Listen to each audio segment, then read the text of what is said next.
saya dari S1 Komunikasi Massa. Kemudian S2 saya ambil broadcasting atau penyiaran di Boston University. Setelah itu saya bekerja di Amerika dulu. Saya magang di Washington DC di CNN dengan Larry King. Setelah itu saya baru bekerja full time di Atlanta sejak tahun 95. Nah, kemudian tahun 2000 saya dapat tawaran dari direktur operasionalnya Metro TV. Waktu itu Mbak Sasa Yusariahya bilang bahwa Metro TV akan menjadi stasiun televisi berita pertama di Indonesia. Jadi saya tertarik karena waktu itu saya memang hanya ingin bekerja di TV berita, karena waktu itu CNN kan sudah menjadi brand untuk televisi berita sejak tahun 90-an ketika Perang Teluk pertama kan orang langsung melihat bahwa ternyata televisi berita itu sangat dibutuhkan. Tapi di Indonesia sendiri kan termasuk sesuatu yang sangat baru. Bahkan waktu itu saya sempat berpikir mungkin tidak pernah tertarik orang Indonesia dengan televisi berita. Jadi saya tetap bekerja di Atlanta, tapi setelah tahun 2000 itu kebetulan cocok dengan keinginan saya memutuskan untuk meninggalkan CNN dan Metro TV. Jadi saya membantu, termasuk tim yang awal untuk membantu memulai Metro TV. Gitu. Sekarang saya pekerjaannya menarik karena saya berada di dua wilayah yang berbeda. Jadi satu wilayah saya sebagai asisten presiden direktur, jadi saya membantu direktur utama kami untuk urusan-urusan corporate affairs. Jadi urusan-urusan publik dengan korporat atau antar korporat dengan misalnya antara Metro TV dengan lembaga-lembaga seperti DPR dan sebagainya. Di sisi lain saya membantu sebagai asisten direktur sales dan marketing untuk website, jadi metrotvnews.com. Jadi saya membantu aspek bisnisnya untuk metrotvnews.com sehingga bisa lebih ada inovasi dan kreativitas untuk pengembangan dari metrotvnews.com sendiri.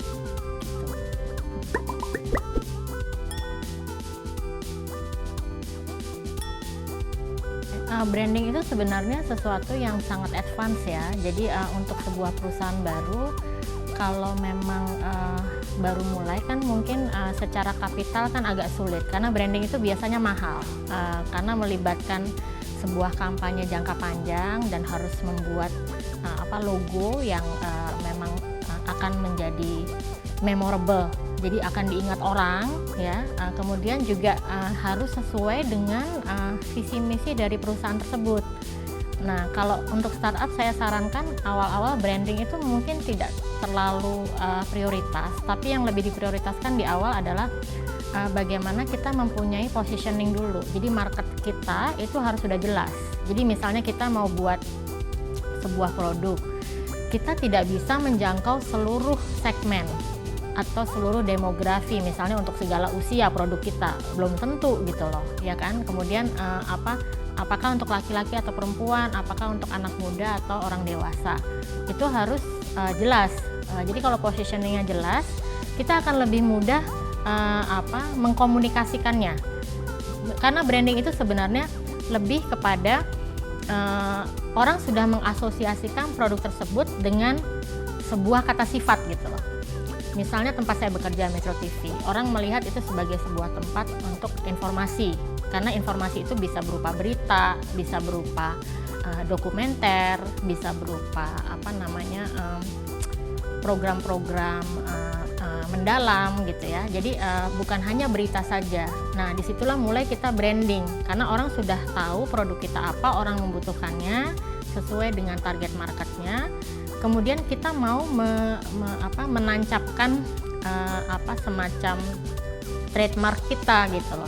Kita lakukan dengan branding, sehingga kalau kita punya branding biasanya kompetitor akan sulit menandingi kita, karena gimana pun juga orang akan mengeluarkan uang banyak untuk membeli brand ya. Jadi itu yang saya pikir pertama-tama komunikasi dulu dengan marketing kita yang baik sehingga orang ingat.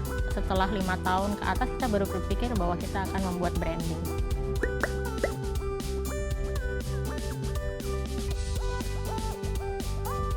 Menurut saya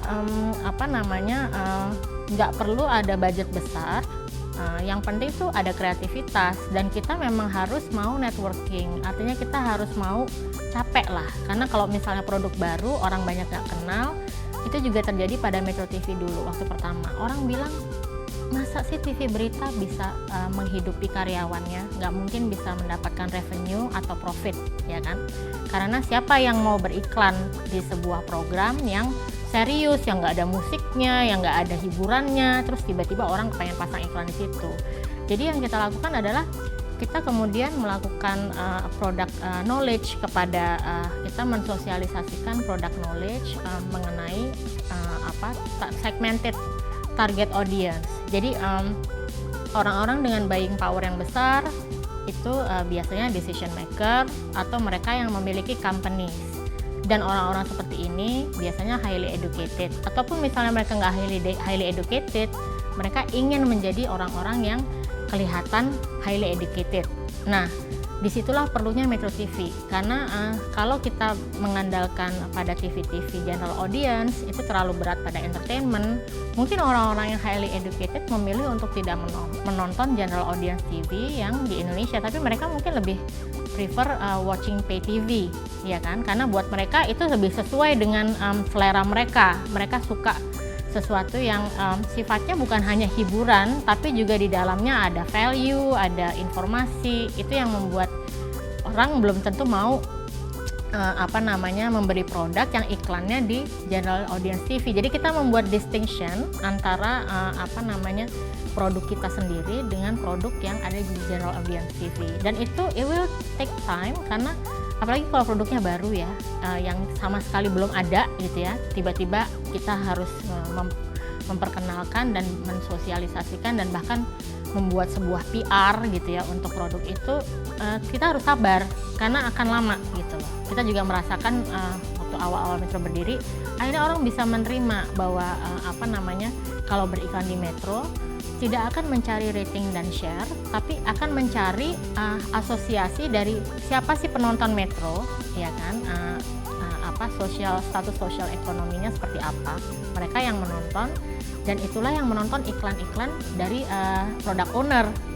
Menurut saya kendala awal dari sebuah startup adalah mereka kepengen merangkul semuanya, dan itu nggak mungkin, dan itu akan menghambat proses PRing atau proses kita memperkenalkan produk kita menjadi produk yang dicari dan dipakai orang.